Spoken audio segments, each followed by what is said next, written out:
இன்றைக்கி மார்னிங்லேருந்தே வந்து கேப்பேலாம் ஒர்க் இருந்துகிட்டே இருந்தது. ஈவினிங்க்கு அப்புறம் தான் கொஞ்சம் ரிலாக்ஸ் ஆனேன். சாமி கும்பிட்டுட்டு ரிலாக்ஸ் பண்ணலாம் அப்படின்னு சொல்லிட்டு திரும்பி பார்த்தா பாப்பா வந்து இந்த பாலை கொட்டி விட்டுட்டாங்க. 2 வீக்ஸ் ஒன்ஸ் ஆயிடுச்சுன்னா அவங்களுக்கு இந்த பாலை கொட்டி விடலைன்னா தூக்கமே வராது. நானே வந்து ஊற்றி கொடுக்குறேன் அப்படின்னாலும் கேட்குறது இல்லை. நான் தான் எல்லாம் பண்ணிப்பேன் அப்படின்னு சொல்லி பண்ணி ஏதாச்சும் வேலை தான் எனக்கு வச்சுட்டே இருப்பாங்க.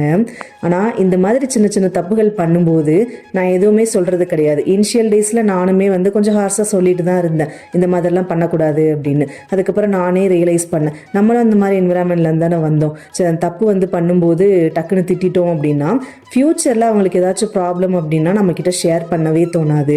இவங்க கிட்ட சொன்னோம் அப்படின்னா திட்ட தான் போகிறாங்க அப்படின்ற மைண்ட் செட் வந்துருமோ அப்படின்ற பயத்தில் நான் இப்போல்லாம் வந்து எதுவுமே சொல்கிறதில்ல. பால் கொட்டி விடுறதுன்னு மட்டும் இல்லை, ஏதாச்சும் போட்டு உடைச்சாலும் கூட இட்ஸ் ஓகேன்னு சொல்லி தான் இப்போ நான் வந்து மேனேஜ் பண்ணிகிட்ருக்கேன்.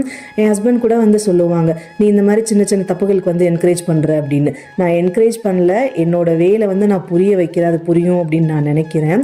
இதை பற்றி நீங்கள் என்ன நினைக்கிறீங்க அப்படின்னு சொல்லிட்டு மறக்காமல் கமெண்ட்டில் சொல்லுங்கள்.